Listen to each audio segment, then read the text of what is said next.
Nous voici donc un 12 septembre. Un 12 septembre qui pourrait être comme tant d'autres. Un 12 septembre. Et voilà, aujourd'hui, c'est ce fameux 12 septembre 2024. Il est 13h15. Un rendez-vous que nous attendions tous avec impatience et l'espoir. Il est l'heure du verdict dans l'affaire opposant notre chère Natacha Ray, Delphine Gégouz contre Brigitte Macron-Trogneux et son frère Jean-Michel Trogneux. Un procès, une quête d'une vérité, ou une vérité qui saute de plus en plus aux yeux des spectateurs, aux yeux du monde, une réponse, un verdict tant attendu par nous tous, par des milliers, par des centaines de millions, voire même des milliards de personnes à travers le monde, sur cette mystérieuse affaire qui ne restera pas sans suite. Il y a beaucoup de monde devant le tribunal. La salle du tribunal est pleine. Verdict tombe. Nous sortions de salle d'audience. Donc aujourd'hui, vous ne verrez pas les délibérés en eux-mêmes, mais quelques prises de parole saisies ici et là, au sortir de cette fameuse 17e chambre. Je vous laisse donc regarder, vous, spectateurs, dans la neutralité et dans le corps. Merci à vous, on se retrouve très vite. Bon visionnage, au revoir.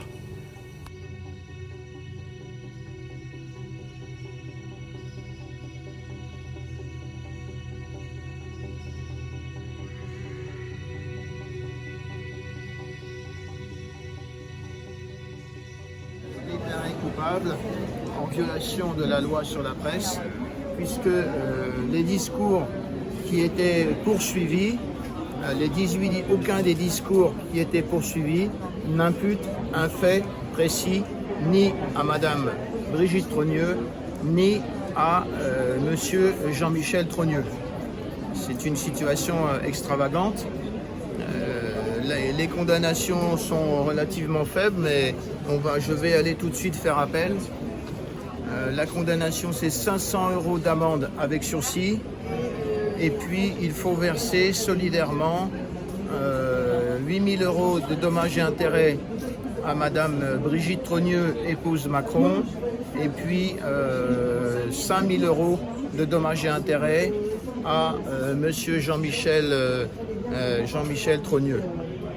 Et puis 1 500 € pour les frais d'avocat à chacune de ces deux personnes.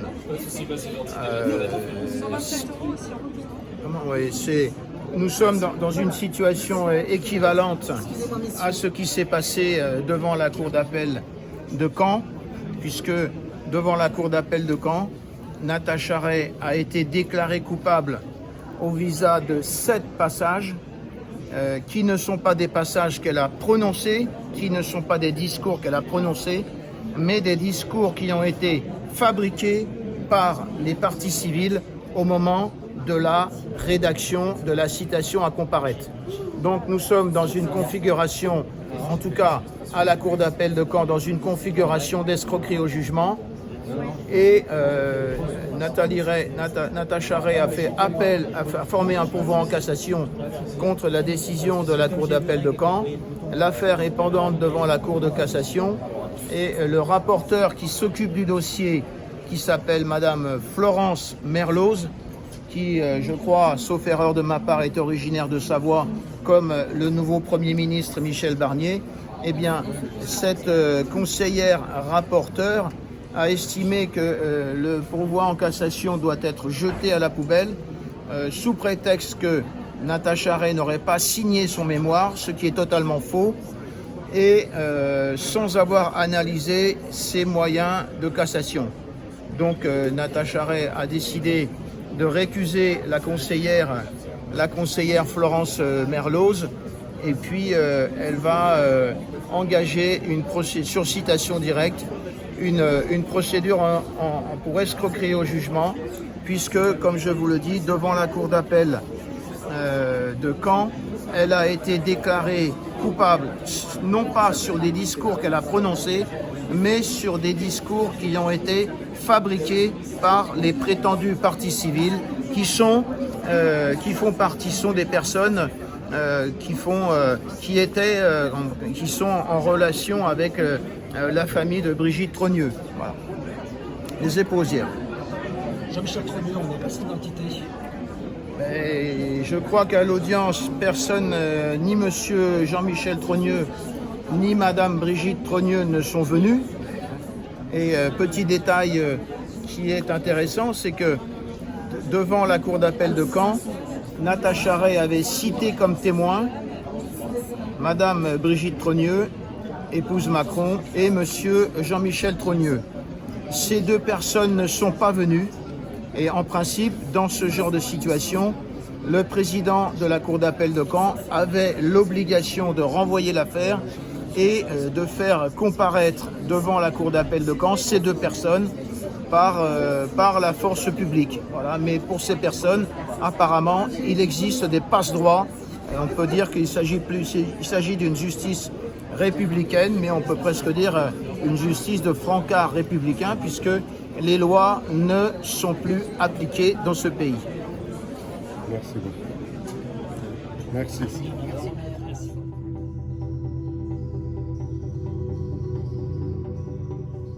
Qui aurait pu faire l'objet d'une déclaration de culpabilité, pas 18, un seul. Et encore, nous estimons que la citation est gravement entachée de nullité. Gravement entachée de nullité pour plusieurs raisons, mais pour une raison très simple, c'est que une chaîne concurrente, CNews, a expliqué ce matin que Natacha Ray risquait 1 an de prison et 45 000 € d'amende. C'est la peine qui est prévue par l'article 29, alinéa 3 de la loi sur la presse, qui sanctionne les diffamations à raison de l'état de genre. Alors effectivement, vous avez compris l'histoire, s'il y a diffamation, ce ne peut être qu'à raison de l'identité de genre. Or, cet article n'est pas visé par la citation. Conséquence, des juges professionnels, comme ceux qui siègent à la 17e chambre correctionnelle, doivent en 25 secondes savoir que la citation est entachée de nullité et qu'on en reste là. Seulement, on a rendu service à madame Brigitte Trogneux, épouse Macron, et à monsieur Jean-Michel Trogneux. En gros, la citation visait la diffamation simple, c'est-à-dire tout au plus 12 000 € d'amende. Vous voyez, la chaîne de télévision CNews ne s'y est pas trompée. Ils ont parfaitement compris que la citation était entachée de nullité, mais la juridiction ici, la 17e chambre correctionnelle, a décidé, en violation de la loi, de prononcer une déclaration de culpabilité. La peine d'amende est extrêmement faible, 500 € d'amende avec sursis.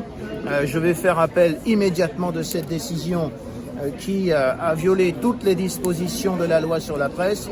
Et on est habitué, puisque nous avons vécu une situation de même nature devant la cour d'appel de Caen, où, il faut quand même le savoir, Natacha Ray a été déclarée coupable de diffamation sur 7 passages qu'elle n'a jamais rendus publics. Ce sont des passages qui ont été fabriqués par les époux Hozière au moment de la rédaction de la citation à comparaître. Donc nous sommes dans une véritable escroquerie par jugement à la cour d'appel de Caen. La cour de cassation prétend jeter le pourvoi en cassation à la poubelle sans même examiner les moyens. Le rapport a été signé par la conseillère rapporteuse, madame Florence Merloz, qui, sauf erreur de ma part, est originaire de Savoie, tout comme monsieur Michel Barnier. Alors, dans cette affaire, l'affaire de la cour d'appel de Caen, qui concerne les époux Hozière, qui sont une famille par alliance de madame Brigitte Trogneux, eh bien, dans cette affaire, Natacha Ray va faire une citation directe pour escroquerie au jugement contre toute la bande. C'est-à-dire contre les juges de la cour d'appel de Caen, contre l'avocat général, contre les époux Hozière, contre leur avocat et contre les juges de la cour de cassation qui décideront de participer et de parfaire cette escroquerie au jugement. Voilà, on ne peut rien vous dire de plus. Je crois qu'aujourd'hui, les gens, je crois que plus personne n'a confiance dans cette justice républicaine. Et partout, j'entends dire qu'il s'agit d'une justice de francards. Des gens qui n'ont rien fait sont déclarés coupables. Des gens qui devraient être poursuivis, eh bien, rien ne se passe pour eux, tout se passe bien. Et pendant ce temps-là, on se demande où est passé le ministre de la Justesse, Éric Dupond-Moretti. On ne retrouve pas trace de lui. Et à tout le moins, j'espère qu'il ne fera pas partie du prochain gouvernement. Voilà, donc, merci. Vous faites appel de la décision. Ah, bien sûr, on va faire appel de la décision. Nous irons devant la Cour de cassation s'il le faut. Nous formerons des inscriptions de faux. Nous ferons la procédure complète pour que Natacha Ray puisse rentrer dans ses droits. Voilà, en espérant que d'ici là, on puisse rétablir un fonctionnement normal dans cette justice républicaine qui aujourd'hui dysfonctionne complètement. Voilà. Merci, à bientôt. Merci, maître. Est-ce que c'est un procès politique? Ouais, c'est un procès dans lequel les lois ne sont pas appliquées, quoi. On n'applique pas les lois. Voilà. Vous pouvez s'y attendre puisque Natacha Ray a déjà été échaudée devant la cour d'appel de Caen, comme je vous l'ai expliqué, puisqu'elle a été déclarée coupable sur 7 passages qu'elle n'a jamais rendus publics. Ce sont des passages qui ont été fabriqués par les prétendues parties civiles, des gens qui font partie de l'ex-famille de Madame Brigitte Trogneux, épouse Macron. C'est un scandale. Est-ce que c'est normal que ces personnes qui portent les plaintes ne sont pas présentées sur le procès? Est-ce que c'est normal? Je ne sais pas, je trouve que les parties civiles, Madame Brigitte Trogneux, épouse Macron, et Monsieur Jean-Michel Trogneux, me semble-t-il, dans une affaire de cette importance, auraient dû être présents à l'audience. Ça n'a pas été le cas. Et juste une observation, lorsque l'affaire est venue devant la cour d'appel de Caen, Natacha Ray avait cité comme témoin donc Madame Brigitte Trogneux, épouse Macron, et puis Monsieur Jean-Michel Trogneux. Ils avaient l'obligation de se présenter à l'audience. Ni l'un ni l'autre ne se sont présentés à l'audience. Et dans ce cas, le président de la cour d'appel, Patrick Picandard, avait l'obligation de renvoyer l'affaire et de les faire venir, le cas échéant, avec le concours de la force publique. Ça n'a pas été le cas. Ces personnes ont eu des passe-droits, voilà, comme d'habitude. Est-ce qu'ils ont l'immunité particulière, ces deux personnes? Ils sont différents de nous? Non, ils n'ont pas d'immunité. Ils n'ont pas d'immunité, absolument pas. L'épouse n'a pas immunité particulière. Il n'a pas d'immunité particulière, ni la famille. Alors, donc c'est juste une dernière observation. Il y a quand même on est quand même dans une situation extravagante puisque les 3 juges qui siégeaient, le procureur qui siégeait, ont été désignés par le président de la République, c'est-à-dire désignés pour siéger au tribunal de Paris par le président de la République, c'est-à-dire par le mari de Madame Brigitte Trogneux, épouse Macron, et par le beau-frère de Jean-Michel Trogneux. Bon, c'est une situation extravagante qui ne peut pas exister au Royaume-Uni, qui ne peut pas exister aux États-Unis, qui ne peut pas exister dans un État de droit. J'avais demandé aux juges de se déporter, ils ont refusé. On en est là. Merci, maître. On va aller faire appel. Merci, maître. C'est bon.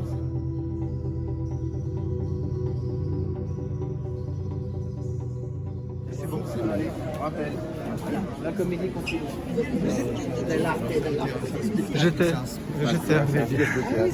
J'oublie, gentiment, ça va. Alors, t'as l'impression? Moi je suis pas. Tu t'attendais de ça? Moi je manifeste tous les samedis, gilets jaunes. Continue. Toujours. Continue. Merci. Trop de taxi, vous allez moi. On connaît. On va aller voir.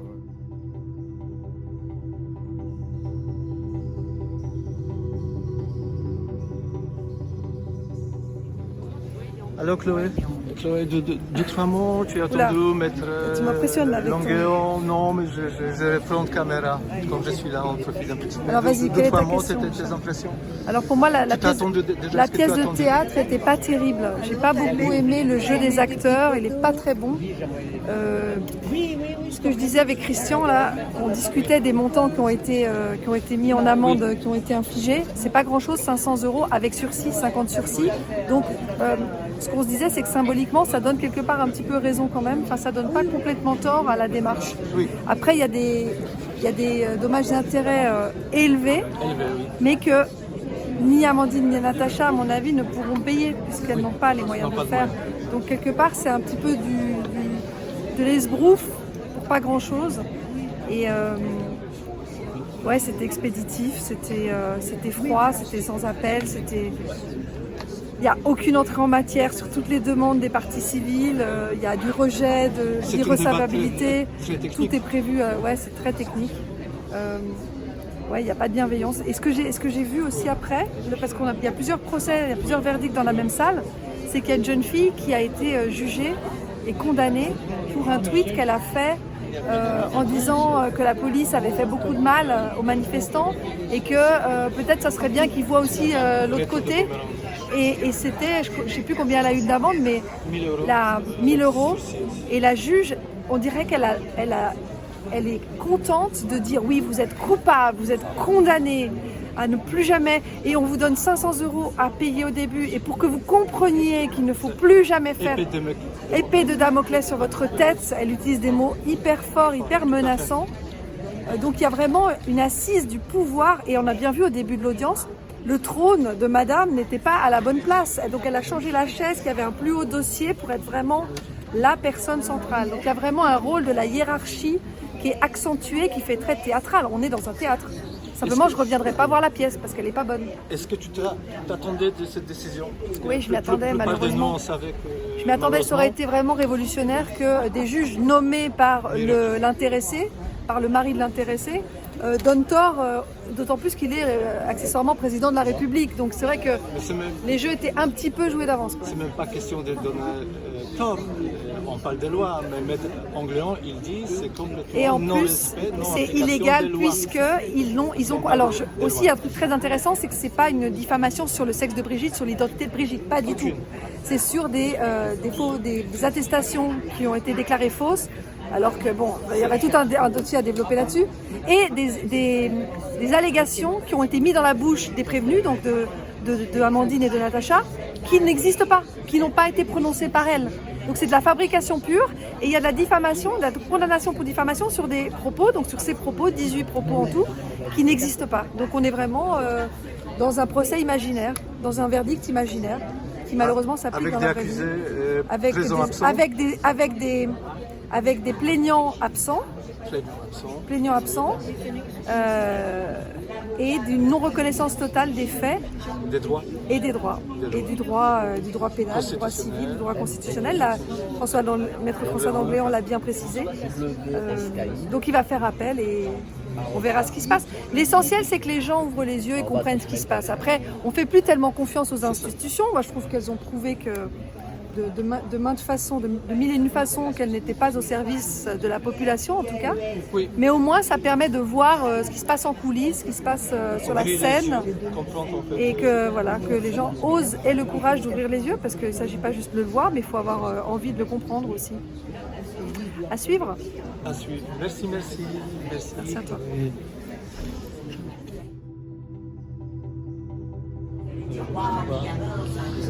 Dis 3 mots, Mike. Bo c'est T'es polonais, toi? Oui, je suis polonais. No możemy po polsku rozmawiać. Dzień dobry. No to cześć. Alors, Chcesz po polsku? Po polsku, No to nous se sommes ici No to se pogadamy razem, tak. O.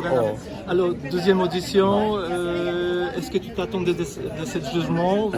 C'était quoi? Tu n'es pas surpris? Voilà. Écoute, je m'attendais oui et non.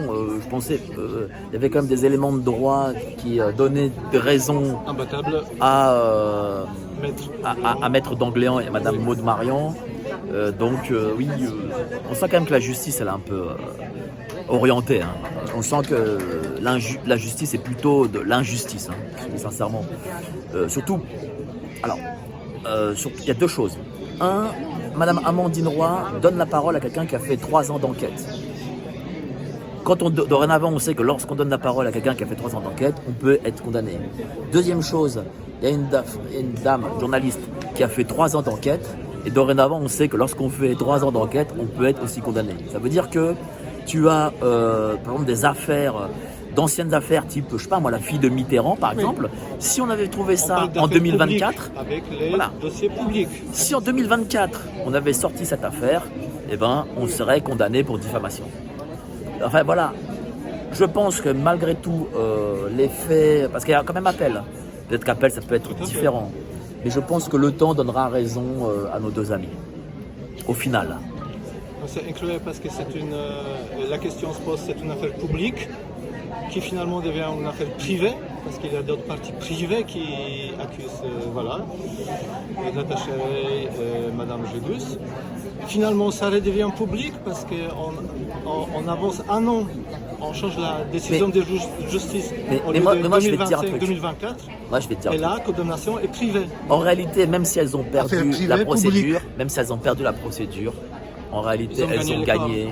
Parce qu'en Amérique, on sait. Tiens, j'ai reçu un gars qui est parti à Zaporizhzhia faire un reportage et il a demandé à une dame de Zaporizhzhia, oui, qu'est-ce que vous diriez à Monsieur Macron? Et la dame a dit, je dirais à Monsieur Macron qui s'occupe de sa femme, oh non, qui s'occupe plutôt de son mari. Donc ça veut dire que même là-bas... Ce sont ses paroles, c'est pas les tiennes. Non, oui, c'est ses paroles à elle. C'est-à-dire que même là-bas, ils sont au courant. C'est-à-dire que c'est une affaire mondiale.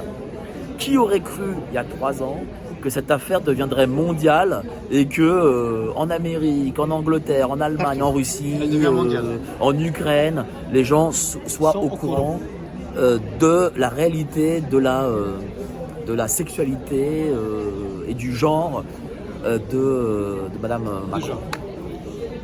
Est-ce que c'est quand même, on a vu cette photo, donc photo divulguée, publiée par Elle Slovaque, si je ne me trompe pas. Donc on parle de photos privées, dans les contextes privés qui sont publiées par le public, et ces personnes ne sont pas condamnées.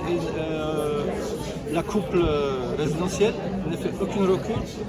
Et ici, Natacha utilise les sources publiques, les photos publiques, tout est public, publié par des journalistes, interviews, et cependant, elle est condamnée. Après, on ne comprend pas. En Slovaquie, même en Pologne, pour le coup, je connais bien, il y a quand même une autre façon de faire. Faut se dire aussi une chose, la France, ce n'est plus un pays libre. À un moment, il faut le dire, la France n'est pas un pays. Je pense même que les 2 pays d'Occident qui sont qui font le plus de censure, c'est l'Angleterre et la France. On a vu d'ailleurs les chiffres à une époque de censure sur Facebook où le premier c'était la France avec 30 000 je crois censures et le deuxième c'était la Turquie avec genre 5 000. Donc on voit le différentiel. Voilà. C'est-à-dire que la France n'est plus un pays libre, c'est un pays de censure, c'est le laboratoire du mondialisme, c'est 1984, c'est Big Brother, la France c'est ça. Voilà. Il faut se le dire. Quand on dit liberté, égalité, fraternité, il n'y a pas de liberté, il n'y a pas d'égalité, il n'y a pas de fraternité. Ça, c'est des concepts faux. Voilà, on ment aux gens. Comment c'est possible que l'affaire publique, donc ça veut dire que toi-même tu es en danger en fait, ça veut dire que ça peut arriver la même chose pour toi, tu parles et que tu peux être accusé, mais la question comment se fait-il que cette liberté publique, d'intérêt public général, elle devient privée et ensuite elle devient publique. On joue sur l'ambiguïté des droits finalement publics, il y a même dans la Constitution, citoyen a droit de poser des questions, être engagé dans une affaire publique.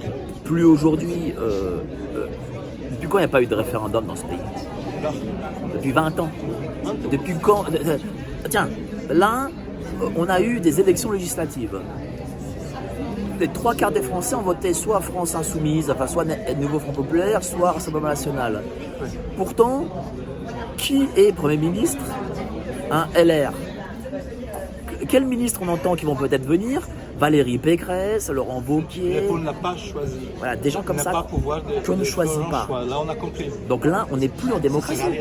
Donc si on est dans une élection Et quand même, où il y a 80% des gens qui ont voté, on arrive à faire une sorte de magouille. Alors imagine-toi, dans une affaire comme celle-ci, c'est magouille à tous les étages.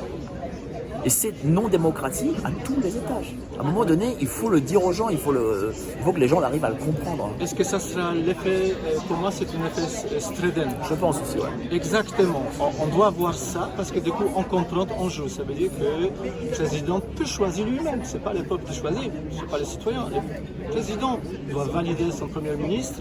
Donc finalement on comprend en fait qu'il y a certains articles qui sont mis en place, le citoyen n'a pas liberté. Non, totalement non.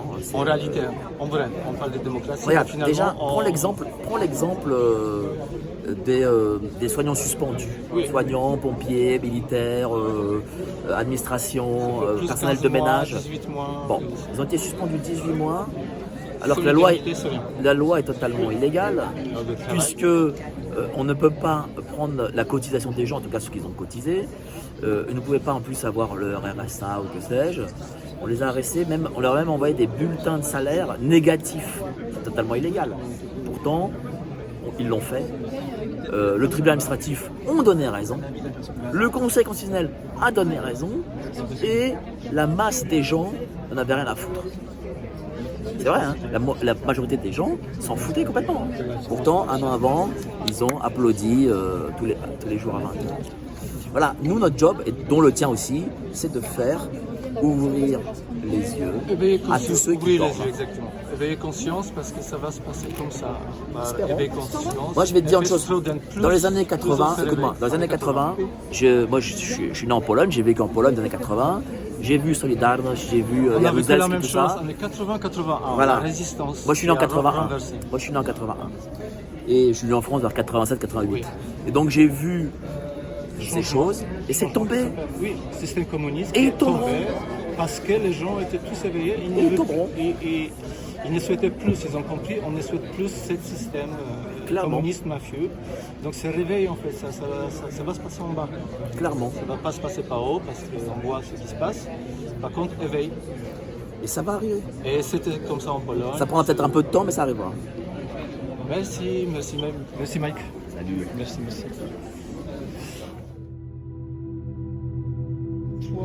2-3 mots, vous êtes là. Oui, origine. Alors, 2-3 mots à propos de ce procès, vous appelez votre prénom? Maggie. Maggie, alors vous êtes venue ici pour soutenir Natacha. Pour soutenir et informer, moi je vais informer directement le Chili et l'Argentine. Parce que lui, il parlait de quelques pays les plus proches, oui, mais moi, vous êtes chilienne, et puis donc on va aussi envoyer la information. Vous n'avez pas peur d'avoir les percussions contre vous? Non, pas du tout. Ah, pas du tout. D'informations? Non, pas du tout. Moi, je sais que la France, c'est une société privée. Et moi, je suis souveraine. J'ai pris ma souveraineté. Donc, je n'ai pas peur. Voilà. Donc, ça va être en chilien, donc en espagnol. Je vais transmettre ça en espagnol. Ouais. Merci pour votre travail, merci d'être là. On va demander d'autres questions.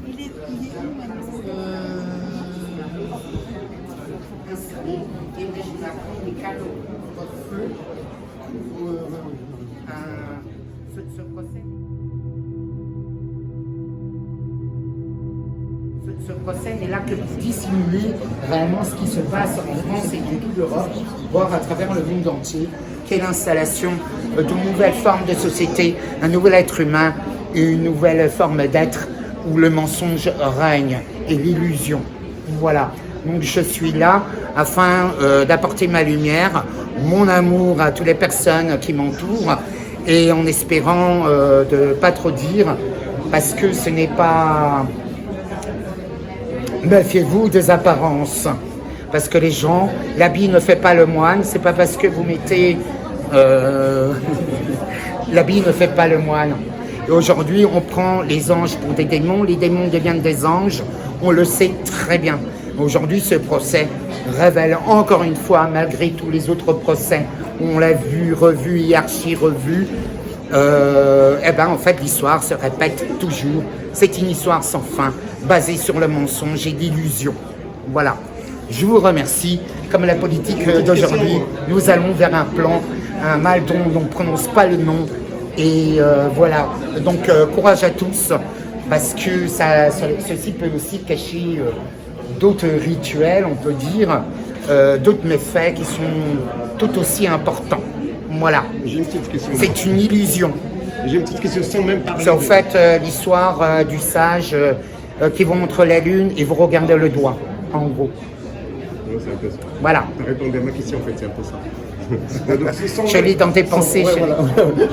voilà. Non, mais sans même. Attends, je te la pose. Sans même parler de rituel.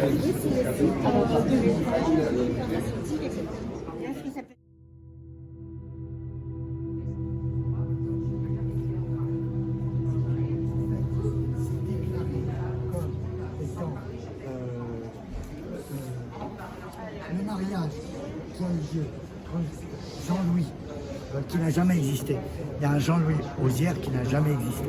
Le mariage en 74, qui est un faux, qui a été reconnu comme faux, et qui va aboutir, et dans lequel, en fait, c'est Brigitte Auzière, qui est l'épouse, et ça a été fait au Touquet, le mariage, mais qui est un montage complet. Donc, je vous réfère toujours au dossier de Précibus, qui est une merveille d'instruction. Tous les détails sont là, c'est très précis, c'est très réfléchi. Voilà. Et donc, a priori, donc, le passage véritable de Trogneux à Brigitte, l'usurpation d'identité réelle, s'est faite après la naissance de la troisième fille, en 80, de Tiphaine. Et donc, en fait, même Tiphaine Auzière a connu sa mère-père, quoi. Je veux dire, c'est... Voilà. Donc, en fait, c'est en 84, à peu près, c'est à 2 mois à peu près. Un mois après, c'est la naissance de Tiphaine Auzière qu'il y a adoption de l'identité de Brigitte Trogneux, usurpation de l'identité. Et donc, on a, je dirais, le dossier est très très clair. En fait, Brigitte Trogneux apparaît véritablement en 84. Après, quelques mois après la naissance de Tiphaine, du dernier. Donc lui, il a eu, a priori, il a fait ses 3 enfants avec la nièce de son ami Auzière. Non, je dirais normalement, même si c'était un mariage qui n'était pas forcément terminé, puisqu'il était également marié avec une autre femme avec laquelle il a eu 2 enfants. C'est bien la ressemblance Oui. Mais ce qui est indéniable, la conclusion, que le petit Macron est vraiment le fils de on ne sait pas de qui. C'est de lui. Donc, il y a encore quelques points qui restent litigieux, il faut faire attention. Et puis, je dirais, la meilleure référence dans tous les cas, mais de très loin, c'est le dossier précis. Parce que il s'appelle, Alain Ménard, celui qui fait Précibus, fait tout avec une précision remarquable. Alors, il faut se rappeler qu'il y avait 2 parties. Il y a une partie qui est 2023-2024, donc qui vient en complément de la première. Et tout ça est totalement sourcé, donc le dossier est extrêmement solide. Et c'est Carence Owen s'est basé sur le dossier Précibus pour lancer son action. Je savais pas, je pensais qu'elle était uniquement sur Xavier Poussat. Non, en fait, ils travaillent ensemble. Précibus et Xavier Poussat travaillent ensemble de façon extrêmement sérieuse. Et tout est sourcé, je dirais. Et puis, je veux dire, il n'y a pas... Ça tergiverse pas, ils vont droit au but. Mais qu'est-ce qui fait que tout ça, on n'arrive pas à... Parce que tout le monde considère que c'est dangereux. Parce que c'est quand même les services secrets qui sont impliqués. C'est la CIA qui est impliquée. Tout ça n'avait que pour but, c'est de vendre Alstom aux Américains. Pour résumer, c'est une opération américaine qui vise à mettre la main sur les actifs français. C'est-à-dire, toutes les grandes entreprises françaises se sont fait racheter par BlackRock, parce que c'est la seule façon pour eux de gagner de l'argent. Ils ne gagnent plus d'argent aux États-Unis. Non, il y a un problème de vie et de mort, en quelque sorte. BlackRock est mandaté par la CIA pour acheter les entreprises européennes, tous les fleurons. Et à chaque fois, il y a la signature de Macron, en gros, hein, pour simplifier. La vente d'Alstom, la vente de, etc. Donc l'enjeu est uniquement financier. Hein, et donc il y a les services secrets français ont été en fait mandatés par la CIA pour justement faire passer Macron, qui est dont le parrain est David de Rothschild, et Rothschild est de toutes les opérations financières. Alstom et Co, c'est Rothschild à chaque fois touche sa com. Hein. Voilà. Donc en fait c'est une opération qui a une origine totalement économique. Il fallait mettre quelqu'un qui donne le blanc-seing sur la vente de l'industrie française aux Américains, à BlackRock. Donc à chaque fois il y a eu accord, à Montebourg, là, on a parlé plusieurs fois, etc. Il y a toujours eu un accord donné par Macron en tant que ministre des Finances, etc.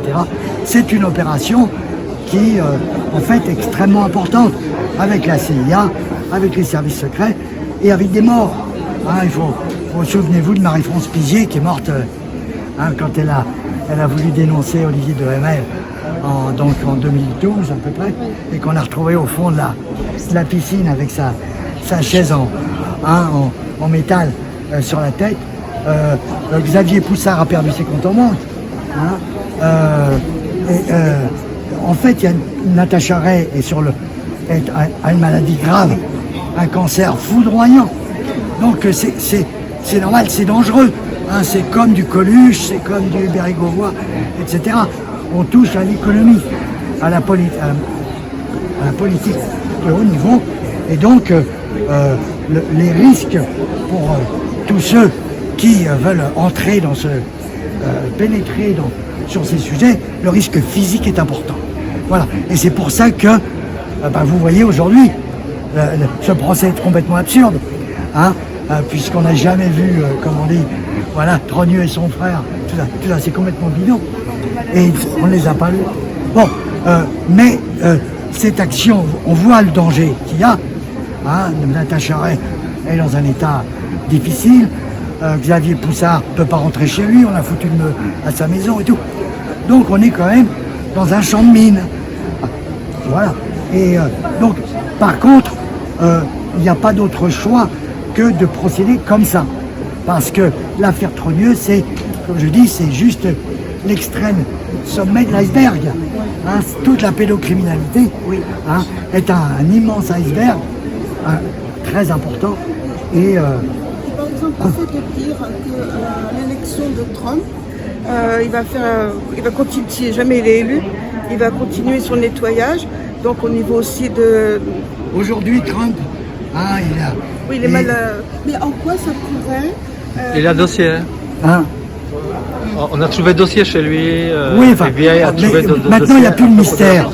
En ce qui concerne Macron, en ce qui concerne Trogneux, il n'y a plus de mystère. C'est un mystère pour personne. Ça fait 3 ans que les choses se sont mises en place. Les preuves se sont accumulées à l'infini. Tout est convergent.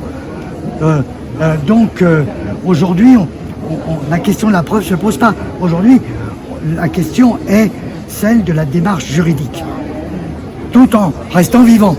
Hein, encore une fois, c'est quand même important, même si on est vieux, hein, on a aussi des responsabilités, etc. Donc on n'a pas... moi, par exemple, tout ça... On a pensé que ça aurait duré plus, donc elle a pensé... Donc, mais finalement, c'est plus vite. Ok, merci.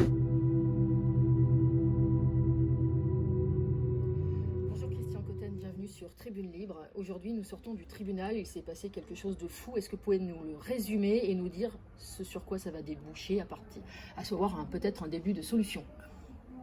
Je crois beaucoup à l'idée de début de solution, parce qu'on est dans une sorte de délire collectif, fondé en même temps sur des faits extrêmement précis et qui ont été développés, exposés par Xavier Poussard, par Natacha Ray, qui sont repris aux États-Unis par Candace Owens. On a un ensemble de faits, et puis on a un récit mythologique qui s'est fabriqué autour. Et ça, c'est assez fascinant parce que on sait bien que ce genre de récit, un jour ou l'autre, s'écroule. La vérité va de toute façon finir par apparaître. Et moi, je suis assez optimiste finalement. J'ai entendu donc ce délibéré de la 17e où Natacha Ray et Amandine Roy ont été déclarés coupables, mais en même temps, et c'est là l'aspect ridicule du jugement de la 17e, en même temps l'amende qui leur a été infligée est quasiment dérisoire. Elle est de 500 €, avec sursis. Alors le sursis est là pour tenter de faire une pression sur le principe, n'en rajoutez pas parce que sinon le sursis va tomber, mais pour une amende de 500 €, quelle importance. Alors évidemment, les dommages et intérêts sont nettement plus importants, 8 000 € en direction de Madame Macron et 5 000 € en direction de celui que je ne nommerai pas. Bon, ça fait beaucoup, mais en même temps, on ne tombe pas un œuf, on ne tombe pas un crâne chauve, donc je ne vois pas, pardonne-moi, je ne vois pas trop comment on va véritablement faire payer les deux condamnés. Moi, je suis assez optimiste parce que nous sommes dans une situation de crise collective. On est dans une forme de guerre spirituelle. On est dans une situation que certains appelleront eschatologique. Et tout devient tellement énorme que cela provoque des prises de conscience. Parce que je sais bien que Madame Michu, du Café du Commerce, de je ne sais où, à côté de la ville d'Angers, va avoir du mal à suivre tout cela, mais on a toute une partie de la population qui est quand même pas complètement stupide, même si on fait tout pour rendre les enfants les moins cultivés possibles.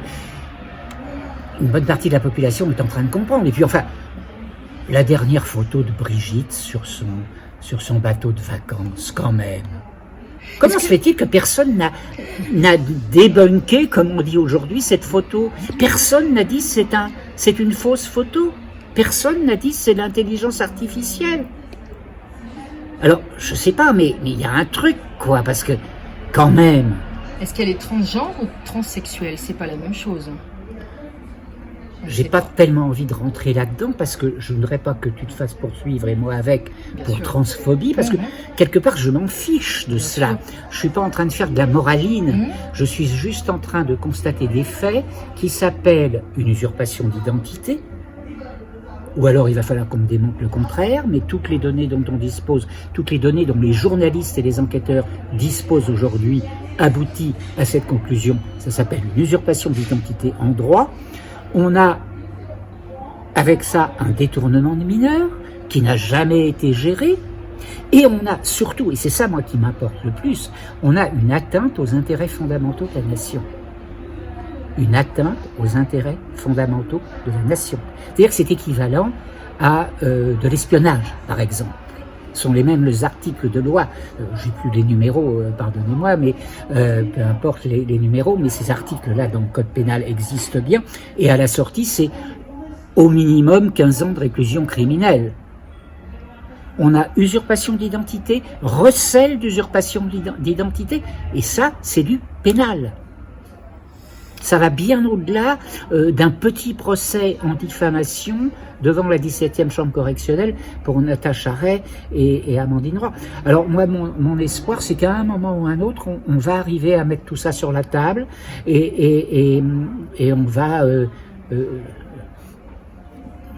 va chasser Satan quelque part. Parce que c'est satanique tout ça, il faut le dire. Il faut appeler les choses par leur nom, il faut appeler un chat, on est dans un combat spirituel et on est quelque part face à des satanistes qui font tout ce qu'ils peuvent pour réduire la population. On ne va pas refaire la liste de toutes les opérations qui sont là depuis parfois plusieurs décennies, parfois plus récentes avec le Covid, qui sont des opérations à grande échelle, mondiale, qui visent tout simplement à réduire les populations, la castration et la stérilisation des femmes faisant partie de la panoplie, avec les chemtrails, avec l'alimentation toxique, avec divers délires sur tout ce que les êtres humains peuvent consommer, et bien entendu avec les faux vaccins et vrais poisons.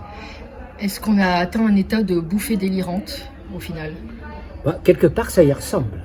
Ça y ressemble avec quantité de gens qui sont complices par peur.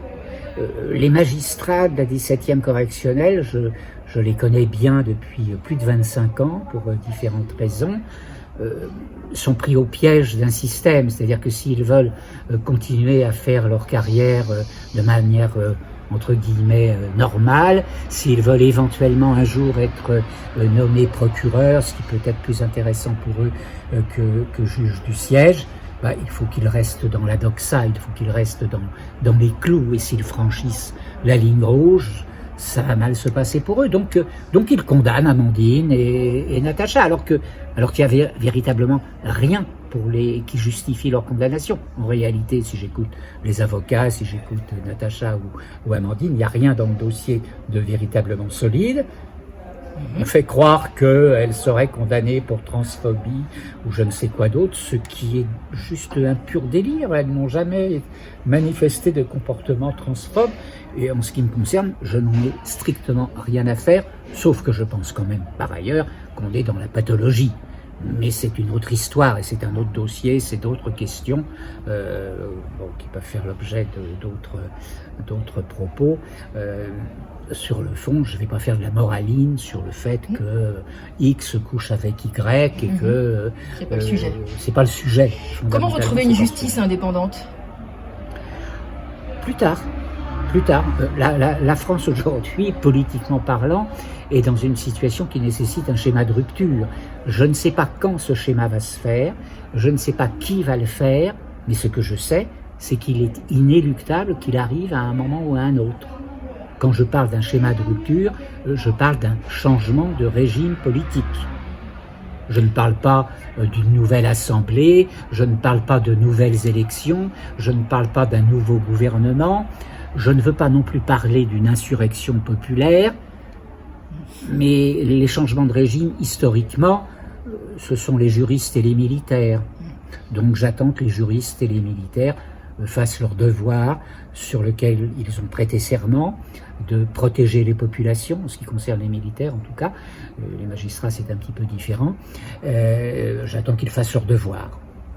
Dimanche dernier, à la Nation, un collègue a lancé un appel vigoureux aux militaires, précisément en leur rappelant leur devoir de protection de la population, qu'ils semblent pour l'instant mettre de côté. Donc voilà, on leur rappelle aimablement.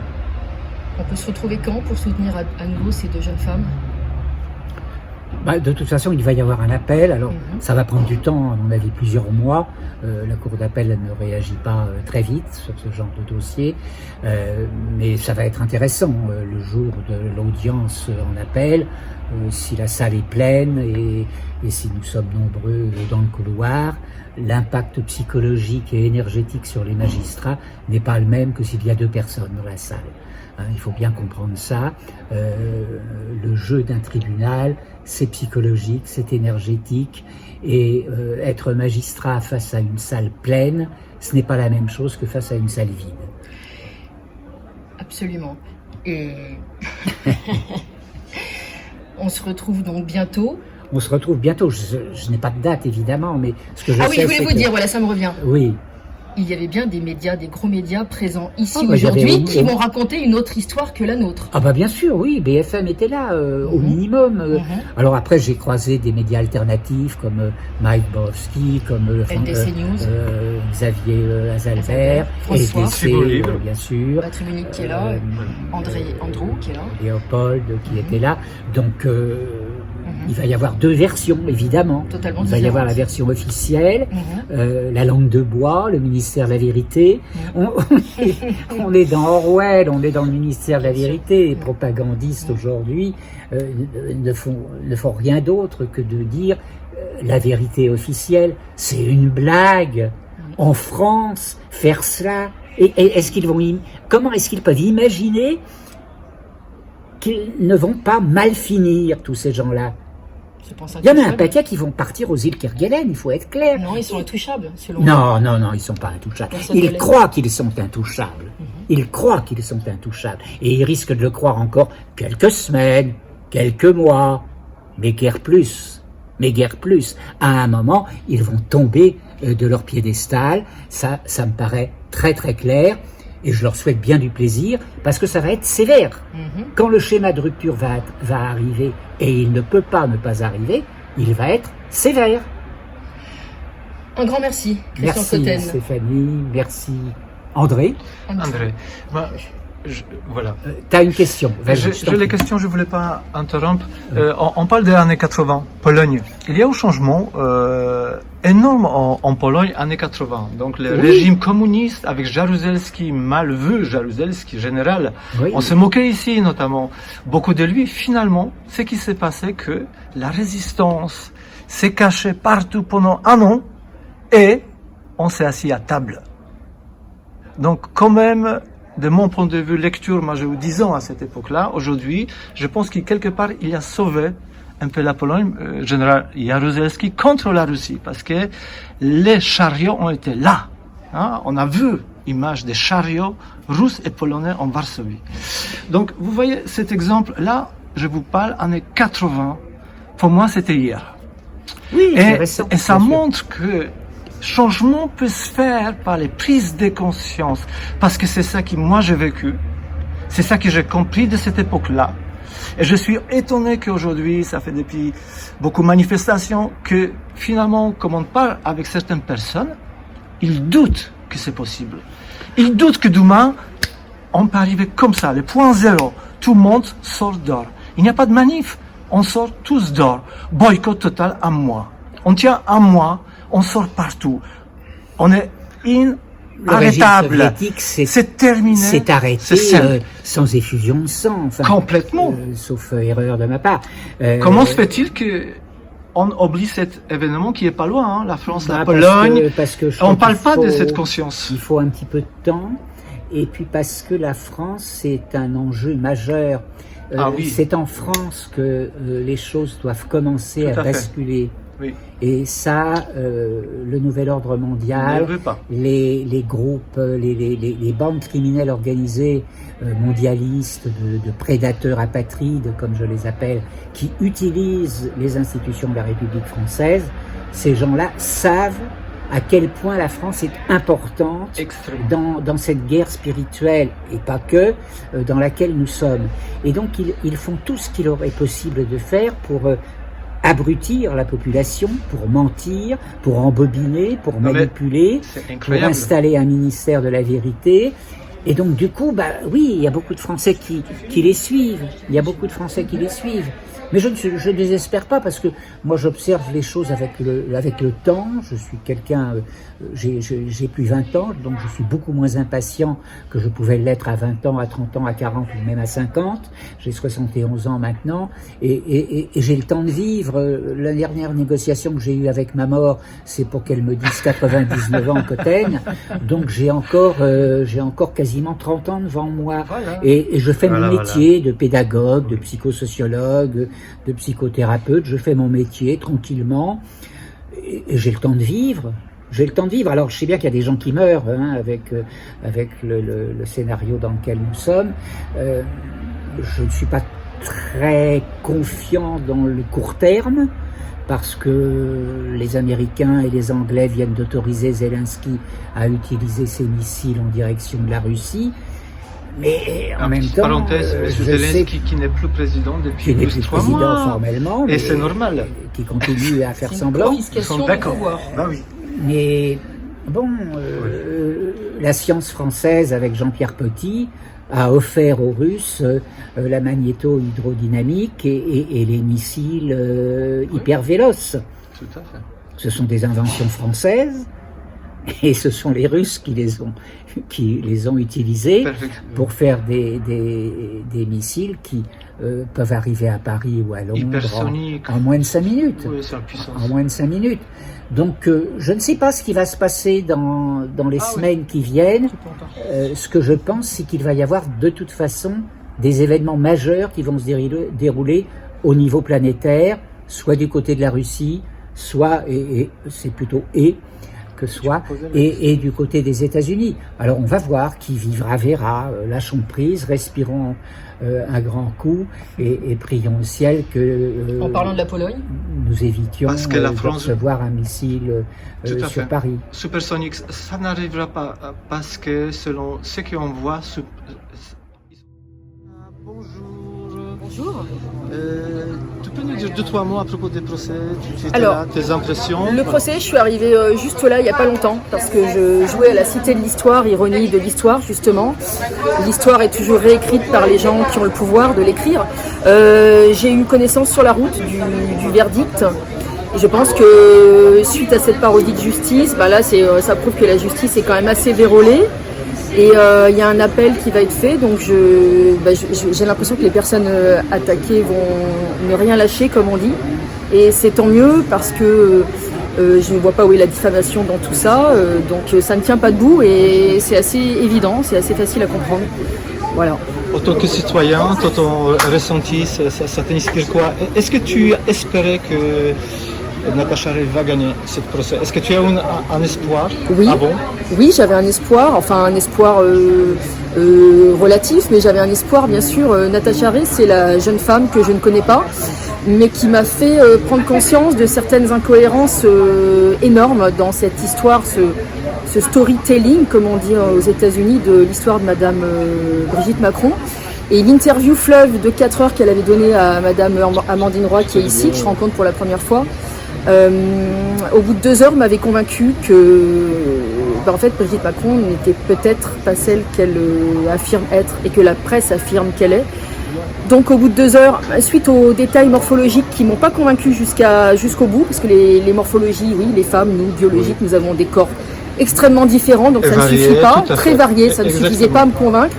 La 2e heure consacrée aux recherches généalogiques, aux courriers recommandés envoyés aux mairies en Normandie et autres, les incohérences de dates sorties dans la presse traditionnelle, ont fini de me convaincre que là, il y avait une affaire très opaque.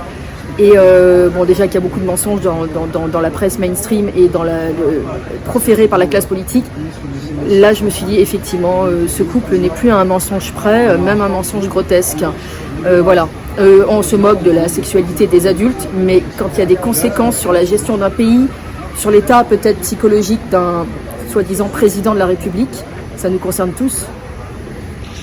Finalement, ce qui t'est convaincu, en fait, c'est parce que on parle bien des sources officielles, donc la biographie officielle. Oui.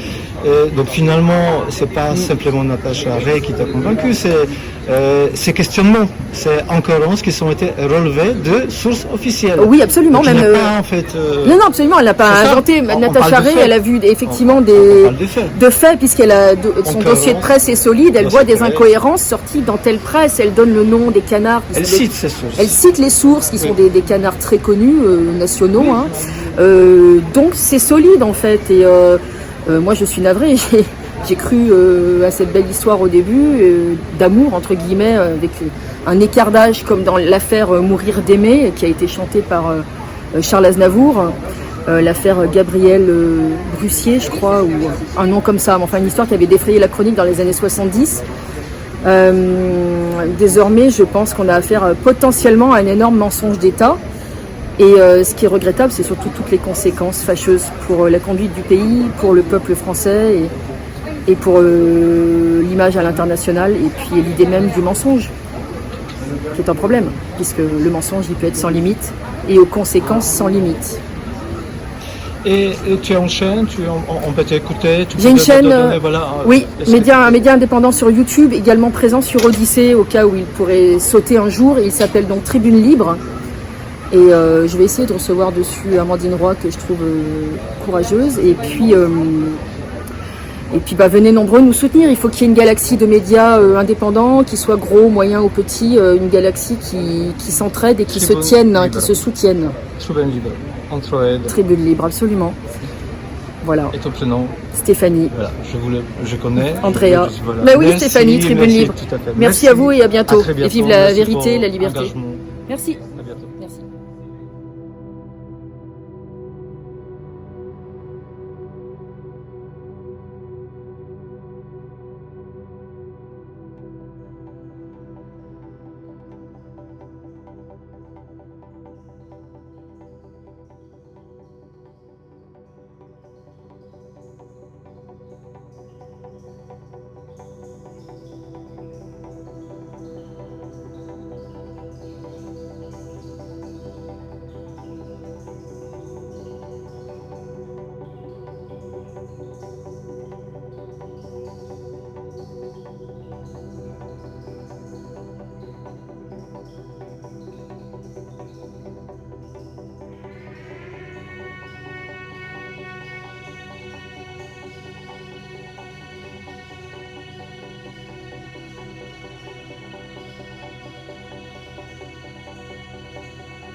Tel l'enfant sur sa bicyclette, cherchant son équilibre qui lui permettra d'avancer et enfin de se lancer. La joie, la peur. Malgré tout cela dans sa tête, il continue, confiant, de pédaler. Aujourd'hui devenu adulte, il doit trouver ses points d'équilibre dans ces journées tant déséquilibrées. La spiritualité, les médecines douces, un peu d'actualité, des interviews inspirantes et des projets de demain pour nous donner les petites astuces, les petites clés de trouver ces points essentiels d'équilibre dans notre quotidien. Des sujets divers et variés qui vous correspondront pour vous encourager à tenir bon. Gardez confiance pour persévérer, pour se relever et aimer. Brillez de mille feux, vous êtes de cette clarté diamantine et au sein de ces passages taciturnes, dans cette nuit si lugubre, allons vers le matin flamboyant de ce nouveau monde.